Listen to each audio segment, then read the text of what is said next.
Okay, so here we go, my friends. I am so excited about this. Thank you again for joining me. So I am Angie Olson. I have been in the health and wellness space now for over 20 years. I started off as a personal trainer, and I had my own reasons, which I'm going to be diving into a little bit about why I started becoming a personal trainer in the first place. And over the years of being a personal trainer, I realized that my experiences and what it was that I was going through, which I did feel like I was so alone going through it, other people were going through it as well. And so all of the things that I was doing to improve myself, like taking, mindset certifications and going to, counseling and doing all of these things and getting the information on nutrition so that I could heal myself in my own journey, I realized that it applied so much more to the clients, that it applied as well as to the clients that I was serving as a personal trainer. So I decided to create a program that embodied it all. So I stopped being a personal trainer and I started my own business that really helps people understand their relationship with food and how to move forward in a space that they feel amazing, not just in their bodies, but in their minds as well, about the choices that they are making.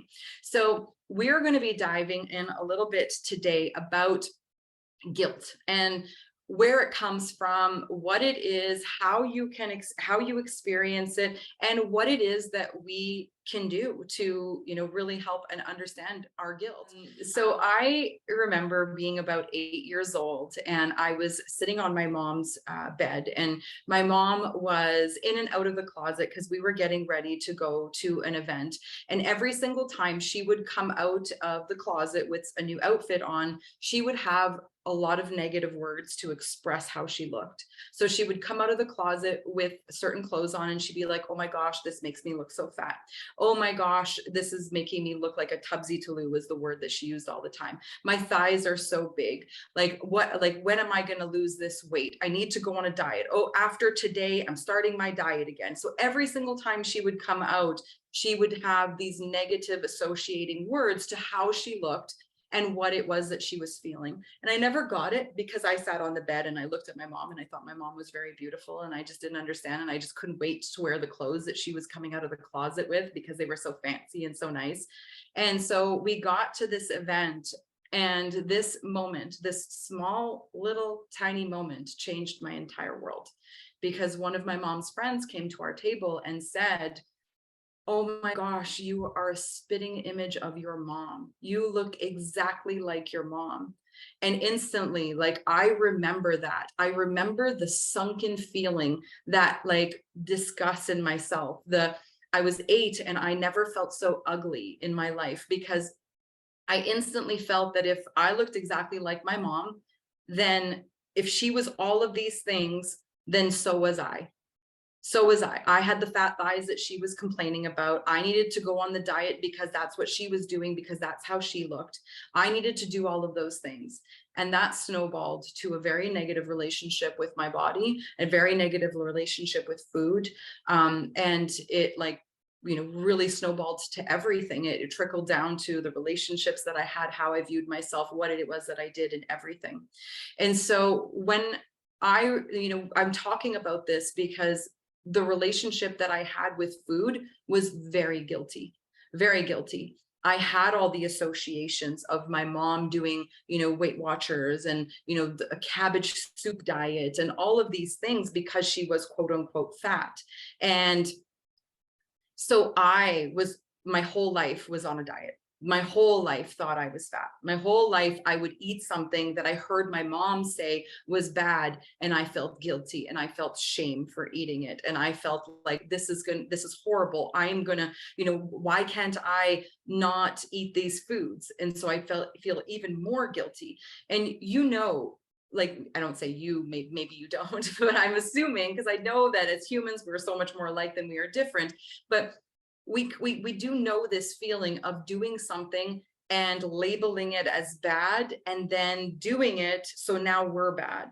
And then I did something bad. And so I punished myself because I was doing something bad, and it snowballed and it snowballed. And then it was wondering, like, why am I such a bad person? Like, why can't I just not eat that? Like, why can't I just look like all my other friends? Like, why can't I do this? So that guilt and that shame really, it really grew into so much more to the point where I didn't wear shorts till I was 24 years old.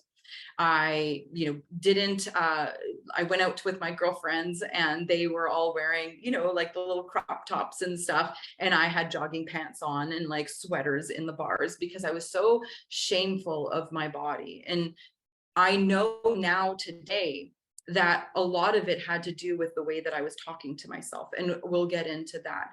I emphasized all of that. The very first time I went to the gym, I was 16 years old. And I went to the gym because my girlfriends were going, and my girlfriends were all what I, looked at as skinny. And I was like, okay, if I want to be skinny like them, then I need to go to the gym and do what they're doing. And here I am, like running on the treadmill because this is what my friends are doing. And I'm hating every single second of it. Like every second of it, I'm like, why am I here? This is bad. This is horrible. I hate this. And a gentleman came up to me one day.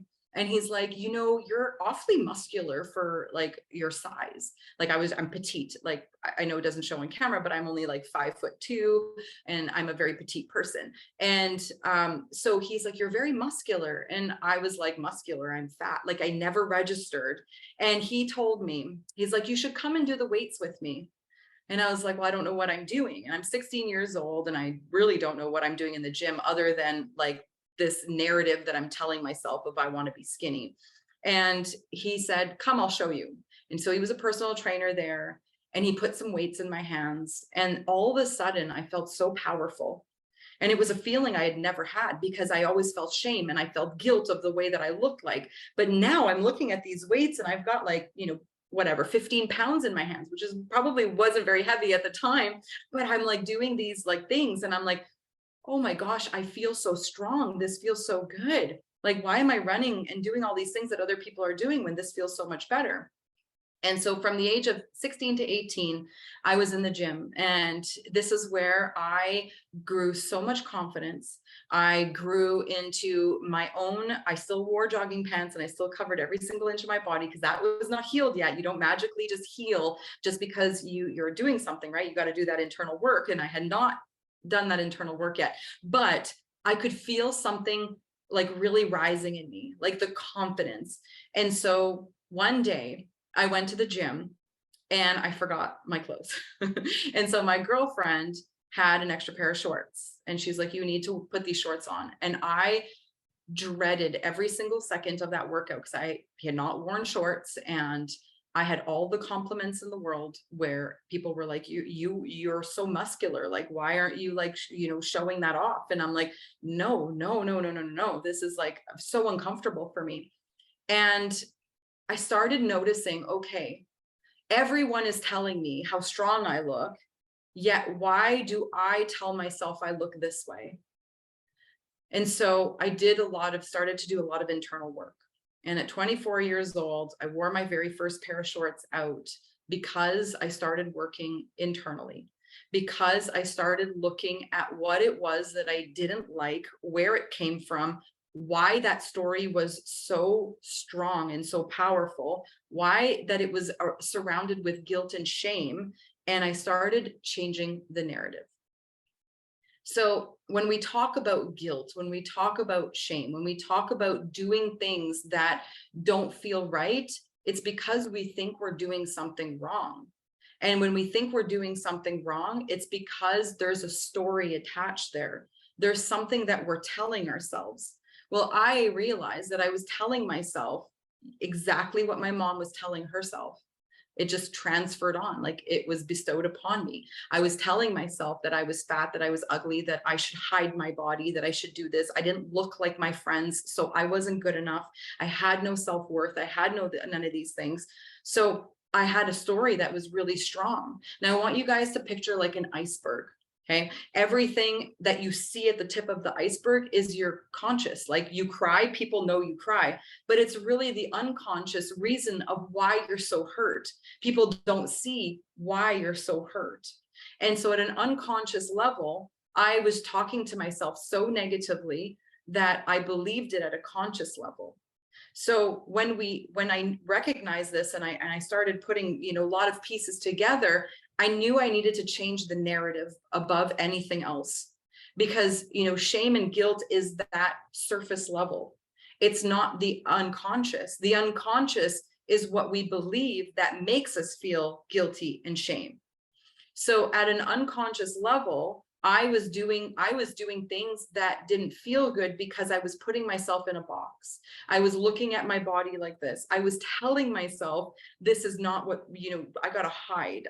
This is not pretty. This is not what people want to see. I need to hide. This is not good. And so when I started changing that narrative, it wasn't about flipping it. Oh, yes, I'm pretty, or looking in the mirror and being like, oh, yes, you're good enough. That doesn't work for most people, because at the subconscious level, you believe something that is so true, that is your truth. So I needed something to flip and switch to something that I could believe. So one of the things is that I was powerlifting, and I had become a very strong powerlifter. And so with my small stature and all, I was, squatting 300 pounds. I was deadlifting 350 pounds. I was, farmer walks with 500 pounds, and people would surround me to look at me in the gym because I'm the small girl. And like, I'm 43 years old. So when I was, 16, 18, there was not a lot of girls in the gym, at least where I grew up in Montreal, Canada. And there was not a lot of girls in the gym. So of course, my small stature, being a girl, people were always looking at me, and it was building my confidence on this like really surface level, but it was building my confidence. And I realized, okay, there is something that I do believe. I do believe I'm strong. I might not be able to tell myself that my legs are skinny, because I don't believe that. I can't just flip and switch it to something I don't believe, because at a subconscious level, I don't believe that. But I do believe that I'm strong, even at a subconscious level. So I started, every single time I would hear, you're fat, or every word that I ever heard my mom say that I had taken on, like every single time I would hear that, I would flip it to, but I'm strong. It doesn't matter what I look like, I'm strong, and I feel amazing in the gym. And that's where all of my confidence would come in. I would hear about girls like being intimidated going to the gym, and I was the first one, like moving the boys out of the way, grabbing the heavy weights and being like, yeah, this is my space. I'm taking space here. And so I found so much confidence within that I knew that I could switch it. So I started telling myself, my legs are strong. My legs are powerful. My legs get me to break records in the powerlifting that I was doing, and get like personal like bests and stuff. And so that became a lot easier for me to believe, because for me, it was a truth. And we know when we say something like, oh yeah, you're this, and we have that little word being like, no, you're not. No, you're not. That's our subconscious telling us that we can't really believe that. It's not a truth that we can believe. So I really started flipping and switching.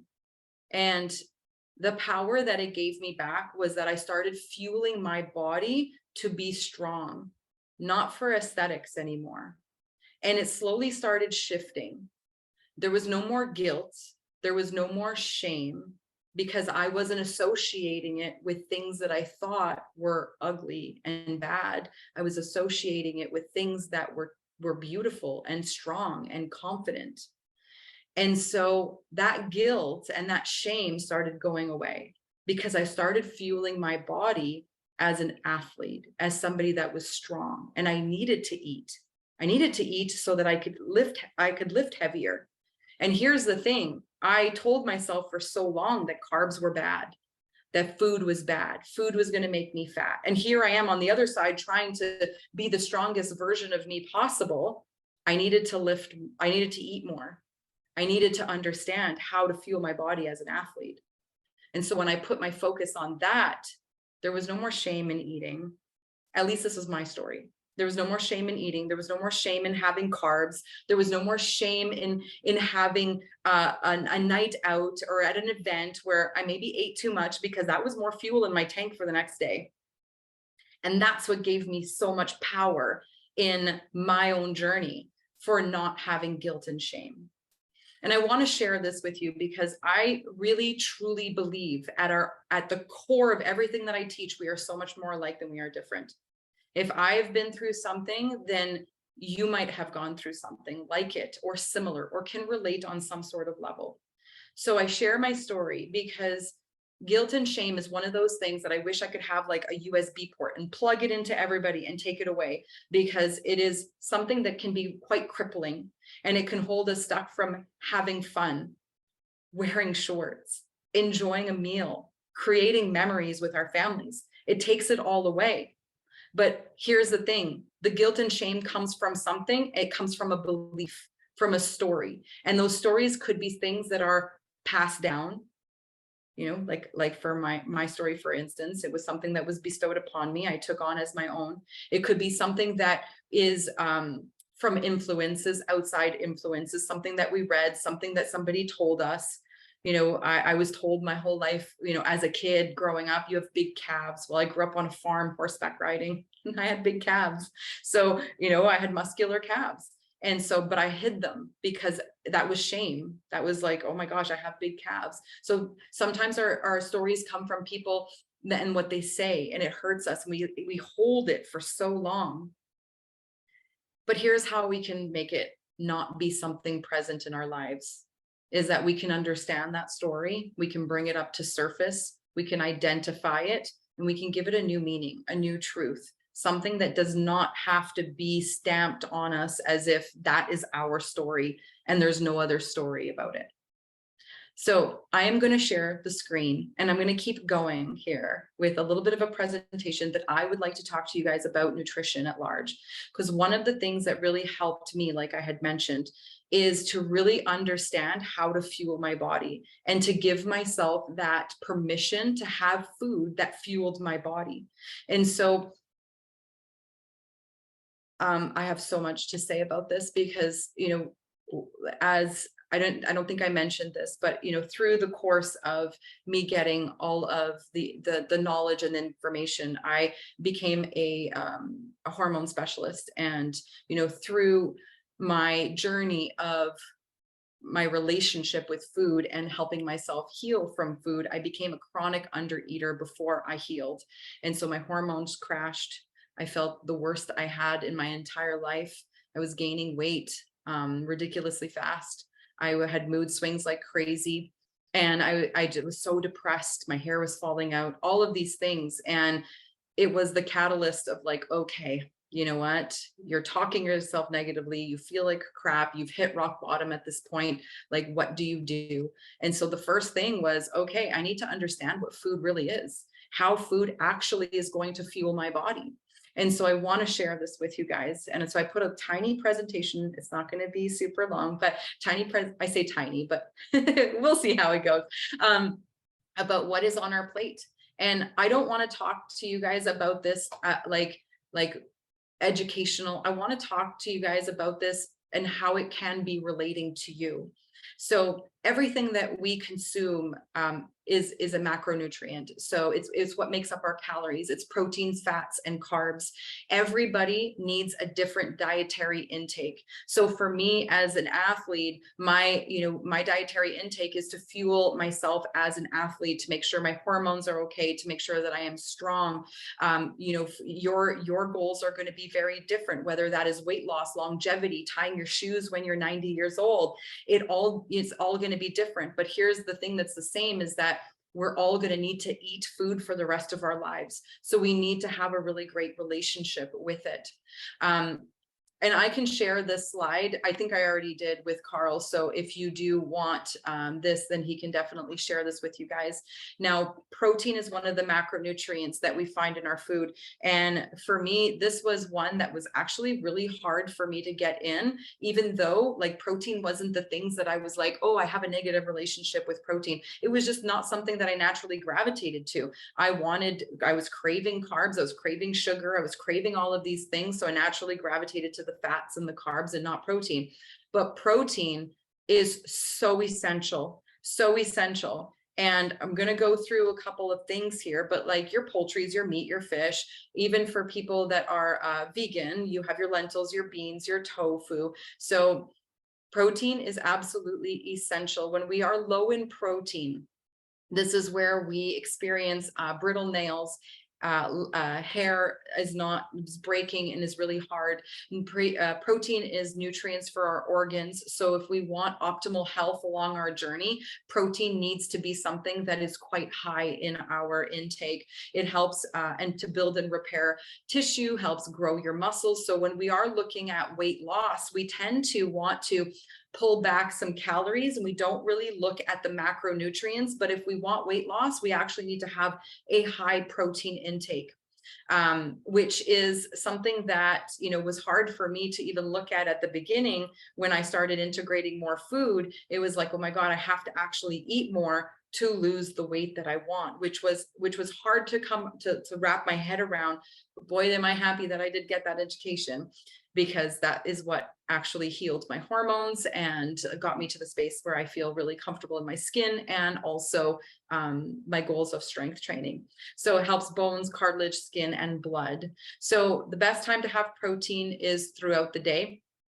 Having protein every meal doesn't allow you to like wait till the end of the day to try and catch up on your protein. 4 to 6 servings. If you are somebody that tracks, 0.8 to 1 gram per lean body weight of protein. When I say lean body weight, it just simply means like lean body weight. So if you have more than 20 pounds to lose, go by your goal weight, and this will help with your protein. So here's why I talk about this and why I want to bring it up, because protein and every other macronutrient that we're going to talk about has so much value. And when we understand the value, when we understand the signs and symptoms that we might be experiencing, this is how I was able to relate to, okay, if I want to fuel my body for my strength training, then I can't be tired all the time. I can't feel inflammation all the time. I have to actually build muscle. I have to have the energy to do this. I have to have proper sleep for recovery. So how am I going to do this? How am I going to get stronger? And lo and behold, it was all about food. And through understanding food, I was able to heal my relationship with it, because I started seeing all of the amazing things that it was doing.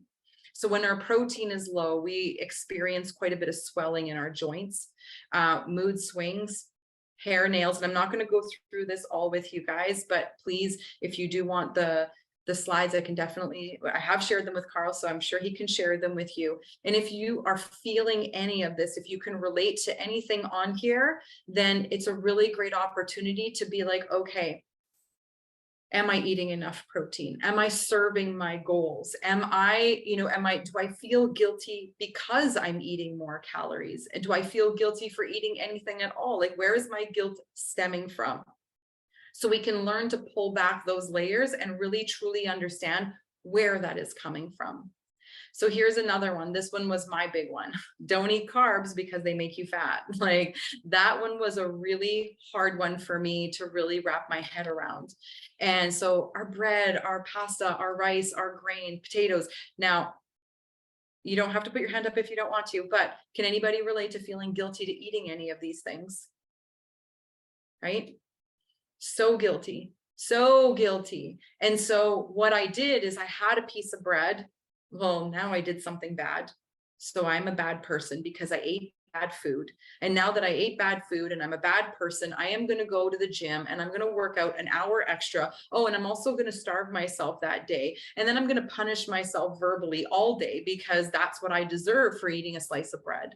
Like, it was so hard to wrap my head around having bread, having pasta, having grains, not feeling guilty about it, and move forward with, okay, I'm fueling my body. And I think one of the ways to do this, which we're going to be diving in a little bit more into the mindset side of things, but one of the things to really be able to wrap our head around is why do we even eat carbs? Why are they there? Because really at the end of the day, should we be punishing ourselves for having a piece of toast or bread or pasta or grains? Like the amount of people that I have worked with over the years that have like, okay, well, I don't eat this. And I'm like, why? And they're like, because it's bad. Why is it bad? Well, I was told. By who? Well, I've always thought that. Okay, so is it a truth, or is it your truth, or is it an absolute truth? Well, it's my truth. Okay, so if it's not an absolute truth, then let's change it. Because although carbs are the macronutrient that is not essential in our diet, simply meaning that we can live without it, does not mean that it's not essential for us. So I was diagnosed with PTSD when I was very young. So I had lived with a lot of anxiety. Carbs are actually my best friend. Like anybody that lives on a high adrenaline or has a lot of anxiety, carbs really help your nervous system. They help with lowering your cortisol levels.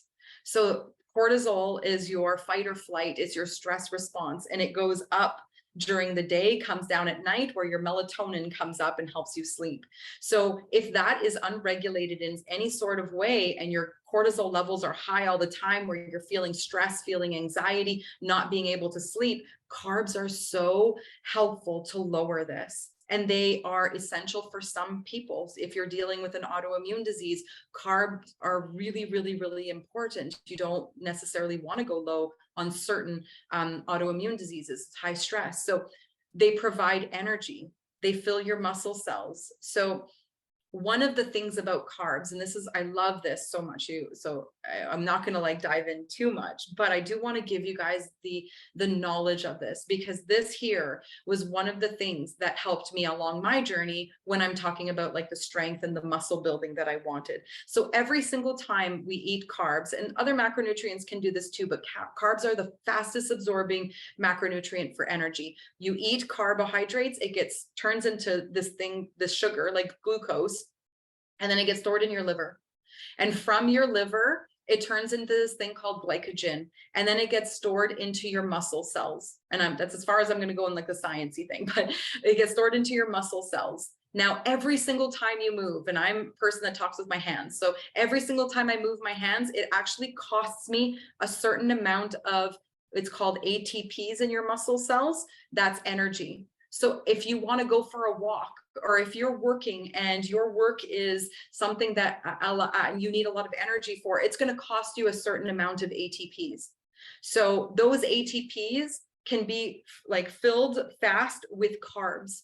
So I knew on the days that I was really tired, beating myself up for not being able to do the exercises that I was doing, again, the guilt, the shame, I have no energy, I can't do these things, were wrapped around not having enough carbs in my diet to really support the energy output that I wanted.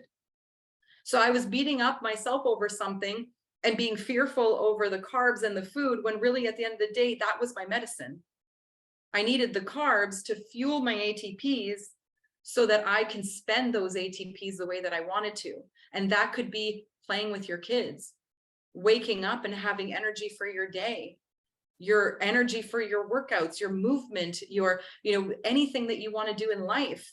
When we look at it, it's like, okay, so why do I have such a negative relationship with carbs, and why do I feel so guilty when I have them, when they're actually the ones that are supporting me for the fun things that I want to do, for my workouts, for my body transformation, for the energy that I want with my family, and all the things that I want to do. So this is where I was able to start wrapping my head around all of this and not feel so guilty when I started changing the narrative from, oh my God, I had a piece of toast, I'm eating bad food, to, oh my God, I had a piece of toast, I am fueling my body. I'm giving myself the energy that I need. Clearly, I'm hungry, I'm going to have carbs, and I'm super tired, so I need the fuel. So the best time to have carbs is any point of the day. because energy just gets refueled every 24 hours. So if we're constantly eating our carbs and we're constantly replenishing our ATPs, and when we're looking at, just an average like 4 to 6 servings or 1.5 gram per lean body weight.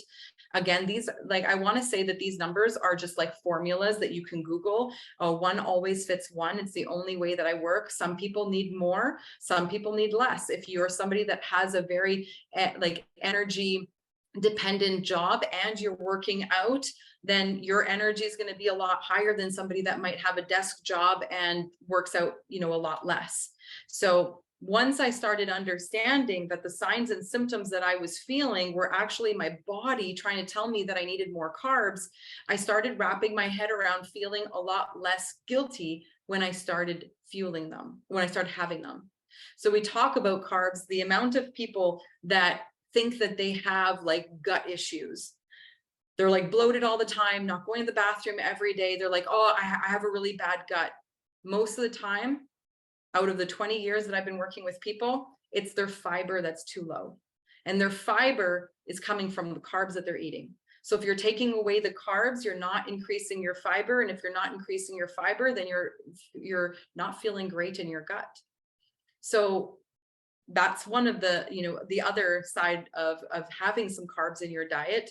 Pulling out carbs really took my calorie intake really low. So when my calorie intake was really low, I felt even worse because, calories are nutrients, they're fuel. And if we're not getting enough, then we're not giving our bodies the nutrients and fuel that it needs. So here are some signs of low carbs and the things that I had to like really understand to start wrapping my head around not feeling so guilty and shameful for having them, and really understanding that at the end of the day, by having them, I was healing my body from the gut issues that I was creating. I was healing my body from the lack of energy that I was giving my body. I was healing my body from the hormone issues that I was having from under eating. So the last macronutrient that we're going to quickly touch base on is fats. Avocados, nuts, fish, oil, butter, and obviously in some dairy products if they're not fat-free. Again, fats have this relationship, or this reputation, I should say, that they're quote unquote like bad foods, which we're going to talk a little bit more about the mindset side of things here in a bit. But they provide also energy. They help support cell growth. They are absolutely essential for anybody that is dealing with hormone health, negative hormone health, men, women, absolutely essential. They keep your body warm. And this here, like I teach in schools, nutrition, and I teach to eat the rainbow and why we should eat the rainbow, because we have all of our vitamins and minerals in all the different colors of food. And fats, when we combine fats with the foods that we're eating, it helps absorb all of those amazing nutrients. So the best time to have fats, well, their morning is great because they allow you to feel full for a little bit longer. And 3 to 5 servings a day, or 0.5 per lean body weight.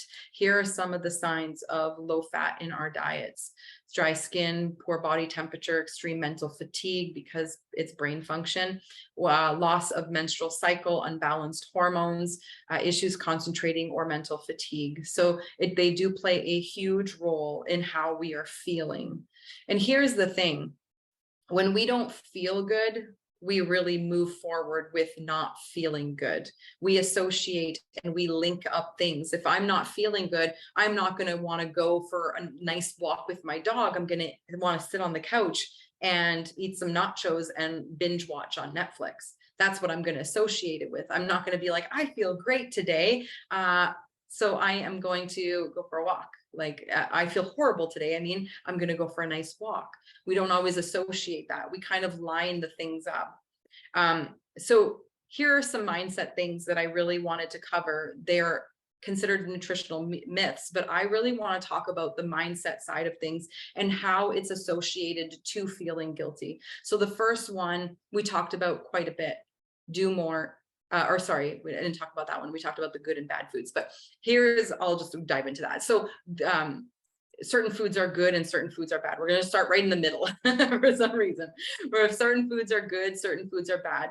If we label foods as good and bad, we are giving food power. And when we give food power, we take that power away from ourselves, which when we label food as bad, then again, we've done something bad, and then we feel that guilty and feel that shame. Who's here nervous about walking into the holiday season? Did anybody feel like they walk out and they're like, feel guilty and shame? Yeah. So have you associated that meal with it bad? Like there's a lot of gravy, there's a lot of like stuffing, there's a lot of things like carb heavy. Am I on the right track with this? Are you guys like associating that as bad? Now, here's what I want you guys to do is practice right now. When you hear it in your head, this is bad, let's ask ourselves before we even move into the holiday season, how do we want to walk out of the holiday season?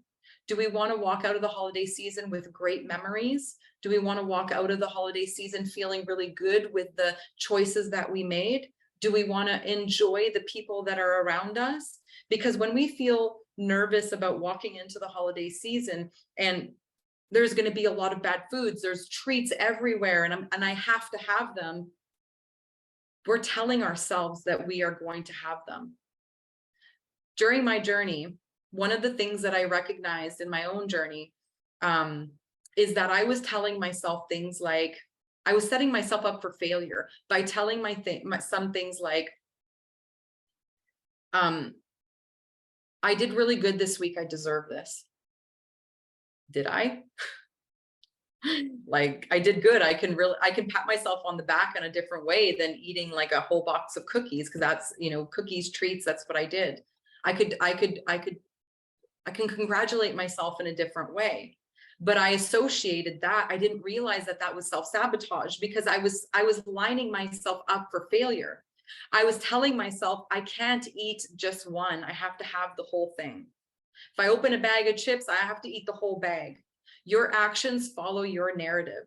So if you are telling yourself things like that, you are moving forward with the actions of that.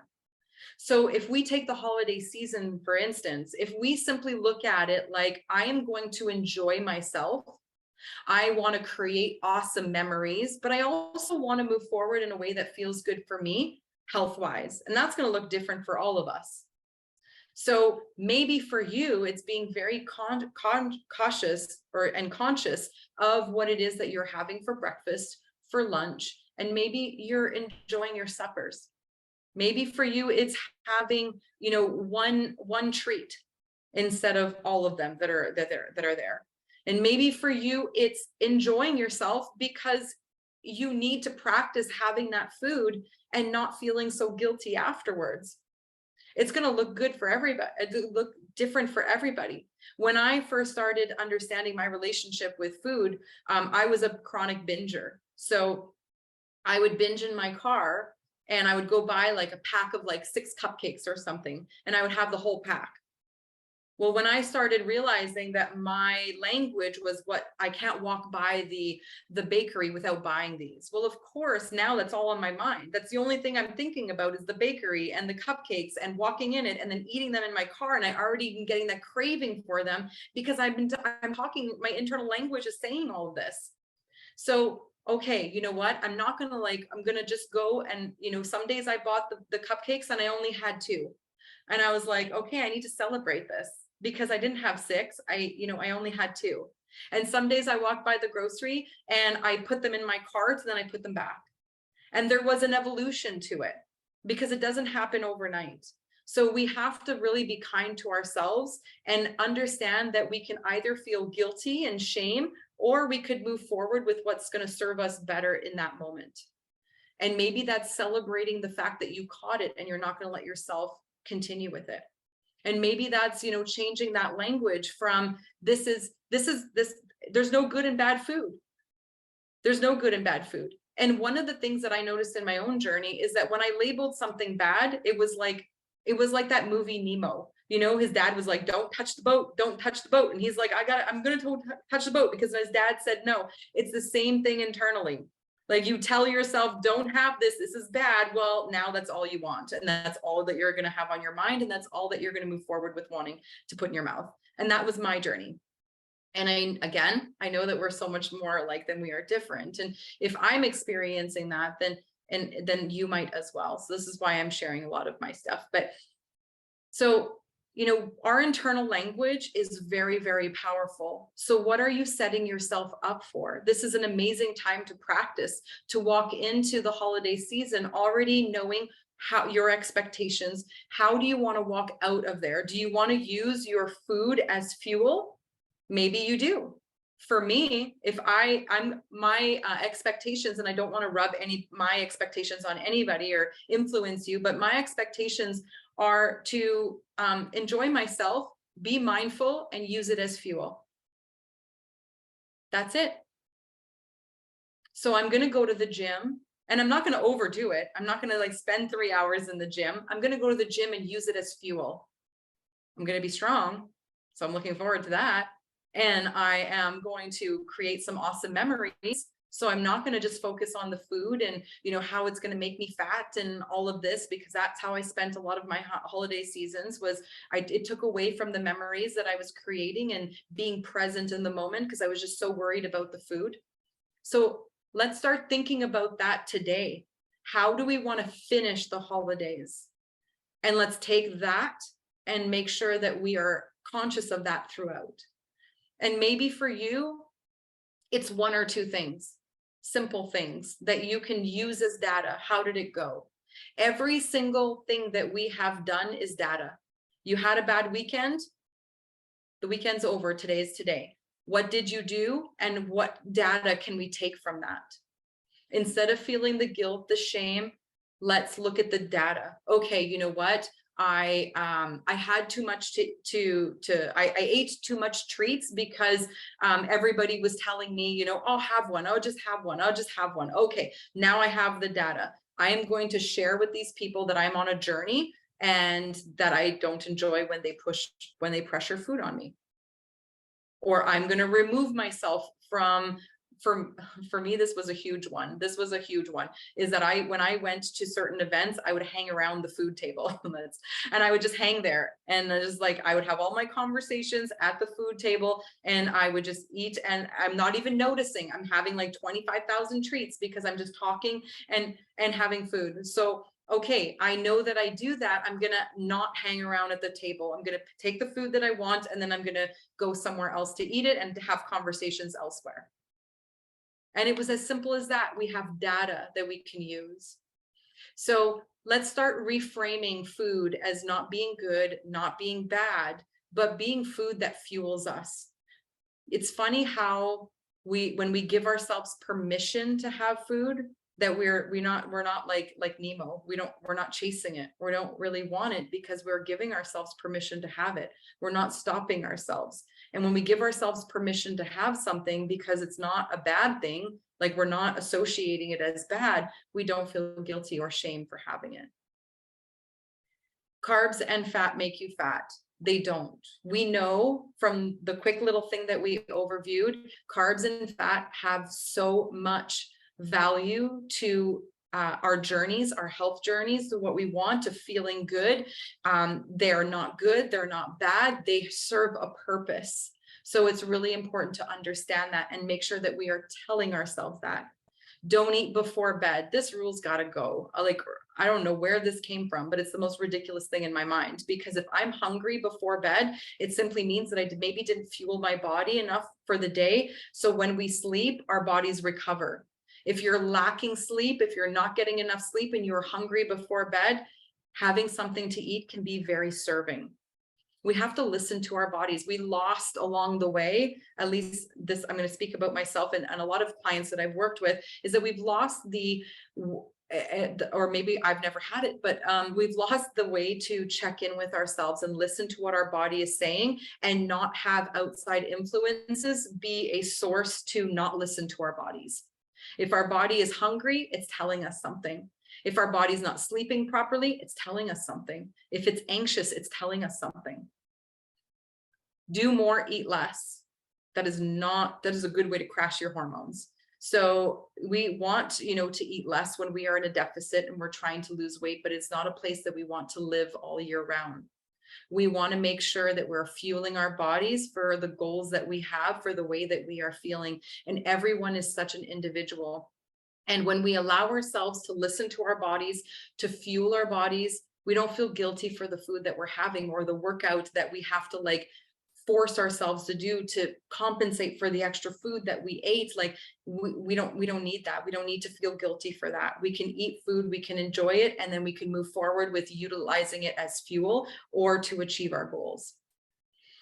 Low fat foods are good for you. When we are constantly focused on like how much fat is in there, like what's this yogurt have, like we feel guilty for having it. But again, fat is going to serve us so much. You have to have 6 meals a day. This is like a rule that I heard a long time ago that people bring up to me, like to speed up your metabolism and so on and so on.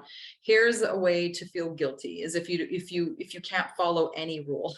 Like if there's rules out there that you've heard and you're like, well, I can't do that because like I'm a nurse and I work 12 hours and I can't have 6 meals a day. You feel like you fall short, like you fall flat. Like I can't keep up with the way that other people are doing stuff. You need to understand what it is for a lifestyle for you. And that is going to help you move forward in your journey the way that is meant for you. That takes away guilt, that takes away shame, that takes away trying to compare to other people. When we don't compare to other people, we stay in our lane and we focus on us. And obviously, like sugar is bad. Sugar is not bad, but sometimes we overdo it, which can really put our calories up. And if we want to achieve certain goals where we need to be mindful of that, let's not look at sugar as bad. Let's look at it as, you know what, sometimes it's a treat and sometimes it serves and sometimes it doesn't. So if I'm, at Christmas and there's treats everywhere and I want a treat, I'll have a treat and I'll have one and it'll be okay. I don't have to feel bad about it. I don't have to say, oh my God, I had sugar, it's bad. We can remove that association of sugar is bad. So here are some myths that if we believe these, we step into guilt when we're doing them. We step into shame because we can't keep up, or we wonder sometimes why it's so easy for other people, which makes us feel even more guilty and even more shame in our own journey because we can't stay in our lane. So I'm going to stop the slide and I'll bring this back up because I know that was kind of like a lot of information, but here's the thing. When we boil down everything that I talked about is we all have a story. We all have a story of why we feel guilt and shame for the things that we're doing. It's really important to acknowledge our story. It's really important to acknowledge the language that's coming from our story. And when we acknowledge the language, we're able to change it. And when we change it, we change our truth and we move forward with something so much more serving. And all of those things that we talked about today, from the myths, from, being fearful of integrating more calories, from carbs, from fats, all of those, if we do those and we think that they're bad, we move forward with shame. We move forward with guilt. And something as like the holiday seasons can be very triggering because there's a lot of food. There's a lot of food. It's everywhere. It's multiple times a day. It's in different, it's in different houses and different environments, and there's a lot going on. So how do we view that? How do you want to spend your time at your holiday season? How do you want to look at that and walk out of it? And it's one thing to like say it, but here's what I want you guys to do. Okay, to really bring some stuff up to surface is I want you to write it down. What I want you to do is take a piece of paper. I have some notes everywhere. Take a piece of paper, draw a line down the middle, and write at the top, old paradigm and new paradigm. Okay, so take a sheet of paper, draw a line down the middle, old paradigm, new paradigm. And I want you to write all of the different things that you have felt. And you can use it for, you do this for everything, but we're going to do the holiday season. Everything that you have felt that is like a meaning right now that you assign to the holiday season. Like it's scary because there's a lot of food. I'm nervous because, I'm going to eat everything, or I'm going to have a lot of bad food. Write all of the things that you associate that make you not feel the greatest. And then on the other side, I want you to write all of the things that you want to feel after the holiday season. I want to feel proud of, the choices I made. I want to feel really good that, I didn't beat myself up. I want you to write all of that. Sometimes, and you can do this with your relationship with food. You can do this with absolutely anything. Taking the old paradigm in the way that you maybe are feeling now and that you have in the past, and start looking at how you want to feel. Okay. And then the second part to that is switching your language. So once you hear the old paradigm, start shifting it to the new paradigm. I'm really nervous about the holiday season. I'm going to eat, I'm going to eat too much. I'm going to, whatever, I'm going to drink too much. I'm going to do I'm going to have too much treats. I'm going to enjoy myself. And I am not going to label as anything as good and bad. And I'm going to move forward in a way that feels good to me. And you're going to notice a huge shift in the way that you're going to walk through the holiday season. Because as soon as you remove the fact that you're doing something bad, you remove the guilt. The guilt is associated to what it is that you're doing that is, quote unquote, bad in your eyes. Having carbs is not bad. Having extra calories is not bad. Having fats is not bad. And we have a little bit of an understanding why, without me diving way too much into it. Really, what we want to do is change that belief system, change that story, change it to something that is going to be so much more serving. So when you are finished the holidays, when you're done the holidays, you walk out and you're like, okay, I did what felt good for me. I'm going to use it as fuel. I'm going to not beat myself up because I had a treat. I mean, who doesn't want a treat now and then? Who doesn't want, baking at Christmas time that it's passed down generations from generations? We want to enjoy that, right? We can't always walk into a situation like that and enjoy it if we're worried about having all of this bad food. Does that make sense? Yeah. How does this feel for you guys? Does it feel relatable? Okay. I don't see any questions in the chat, and I want to open this up to Q&A, but with a show of hands, did you get what you wanted from what you wrote down at the beginning? You did? Good, good. I would love to open this up for Q&A. I know I can talk a lot, so I hope that, this was something that you can really take and move forward with. But I want to open this up to Q&A. And if anybody has any questions for me, you can just unmute yourself if you do. I have a question. Just before we actually get started into this, Angie, I just want to say a big thank you, first of all, for that, because that's absolutely fantastic. And I learned stuff as well, which is, very good. I found myself nodding my head a lot to that. The question I want to ask, and then this was something that somebody who couldn't join today but wanted to know, is, do you have any ideas on how someone can stop when they feel they're getting to a limit? Because for me, for example, when you were talking about the cookies earlier, for me, the trouble that I have is okay, it's Christmas. My excuse is because it's Christmas. So I can eat the whole packet because it's Christmas. I can drink extra because it's Christmas. So trying to rein in that level and working out where my limit is. What kind of advice would you have there? Absolutely. So the first part, I'm going to break it into a couple parts. So the first part, telling ourselves because it's Christmas, is exactly like telling ourselves, I deserve it because I did really good this week. I can binge all weekend. I could, if I open a bag of chips, I can't just have one, I have to have it all. We're setting ourselves up for failure in thinking with that mindset. So we have to understand what our intentions are.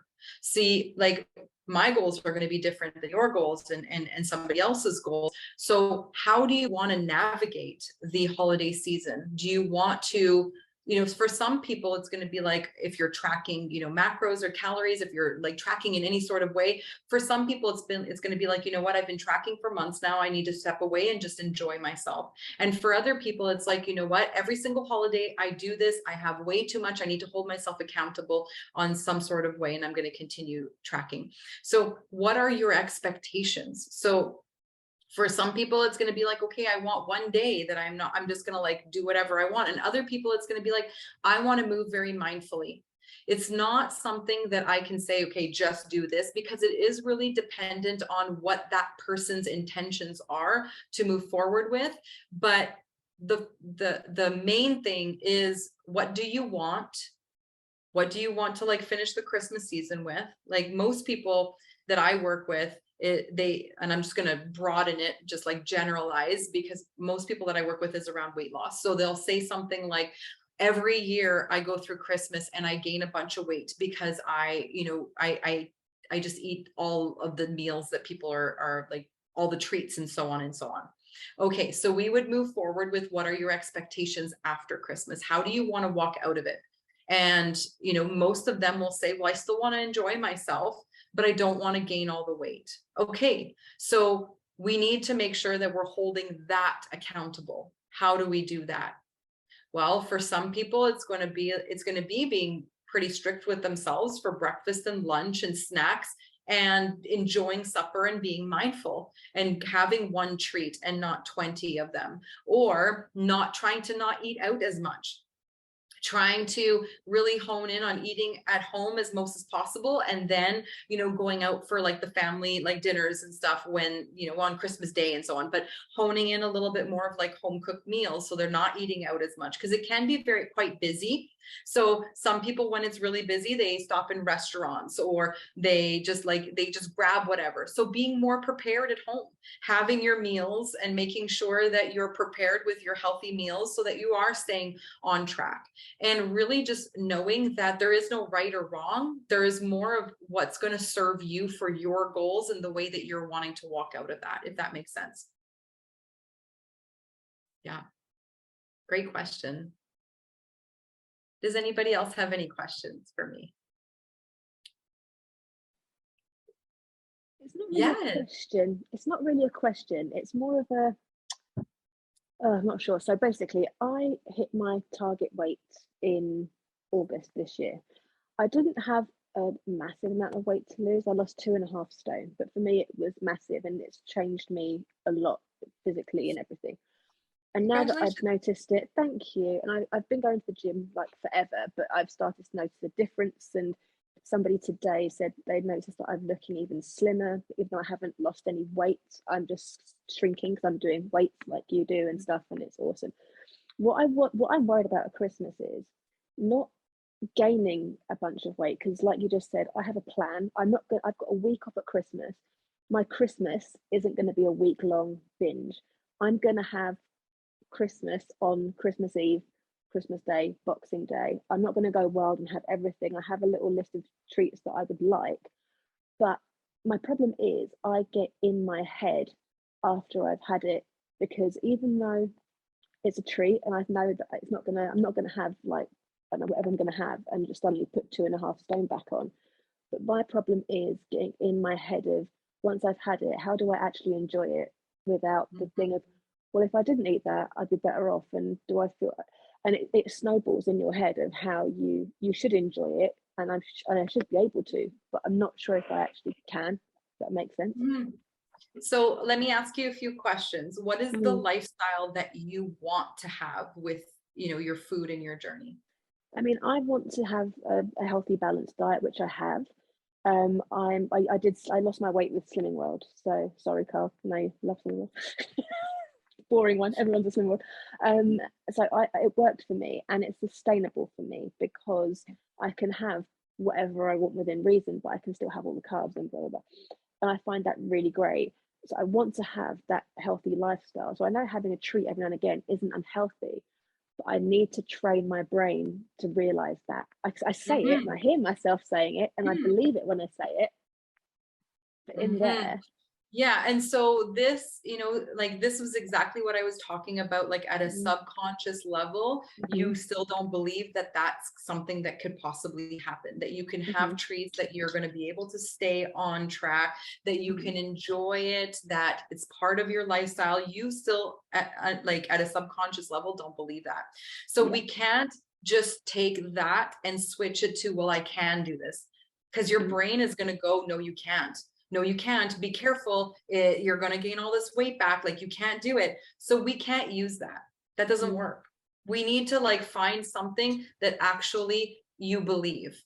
So it could be absolutely anything, and then starting to flip and switch. You ever see anybody wearing those bands? Like they kind of like snap it if they're like, you know, okay, so that's how I feel when we're changing our language. Like I feel like I have a band and I'm constantly like, you know, saying things and correcting my language, and you probably will do it 1,700 times in a day, and then it goes to like 700 times in a day, and then it'll go to 5 times a day, and then 5 times a month. And then lo and behold, like you have, it's not something that just like goes away, but you have this really great relationship. And so it's practice, but it's practicing with what you can believe. So maybe for you, it's not switching it to that, but maybe for you, it's switching it to something like, I'm going to enjoy this moment, or I am going to, like health over time, like, because you're on a journey. And having maybe like a saying, instead of like trying to flip it, trying to find like an overarching statement for your journey. So maybe for your like overarching statement is like mind over matter, like maybe just something like that, right? Where you're focused on mind over matter, and that you can do this, but you're focusing on mind. I'm working on my mind right now. I'm working on my mind right now, versus I could have this. Oh yeah, I could have this, because that little saying is going to be like, no, you can't, and it's going to fight you the whole time, because at a subconscious level, you don't believe that yet. But you can believe that you're working on your mindset. You can believe that you're going to get there. You could believe maybe that this is something that you have to practice. I'm practicing this, and then gather the data. Because the best part is practicing something and then gathering the data. And like, you know, the scale is something that is never going to be like 100% honest. It's not like 2-3 pounds sometimes over the Christmas holidays is inflammation. It's the fact that you maybe didn't drink enough water, you didn't move your body. It has nothing to do with like weight gain. But if you were to, you know, enjoy yourself, weigh yourself, and see that you actually didn't gain any weight back, then now you have data. So maybe switching it to something that you can believe, like I'm on a journey to shift my mind. I've done the body part. Now I'm on the mindset part. Does that make sense? No, totally. That's definitely what I need to do. Yeah. And because your body won't go where your mind won't let it. 100%, like your mind will stop you from achieving absolutely anything. Or it'll stop you from seeing what you have done so far. And if you want to create a lifestyle out of what you've done, then we need to make sure that that mindset matches that. Like you're able to create right now the lifestyle with your food and probably your movement, and like you had mentioned the weights, and you're able to do that. So now we have to create and craft that mindset to do the same thing. Yeah, thank you. That's really helpful. That's very true. Yeah. And you know, it's something that it's like it's the boring part, to be honest. Like the weight loss, like is yay, you can physically see it.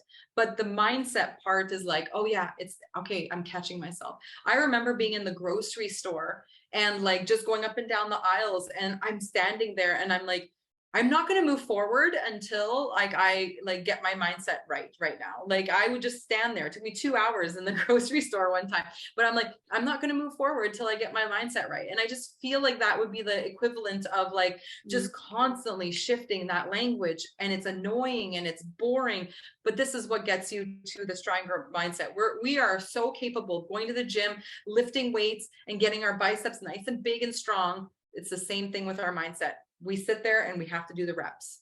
Got to do the reps. Yeah, that's true. Thank you. That's brilliant. You're welcome. Yes. Love it. Great question.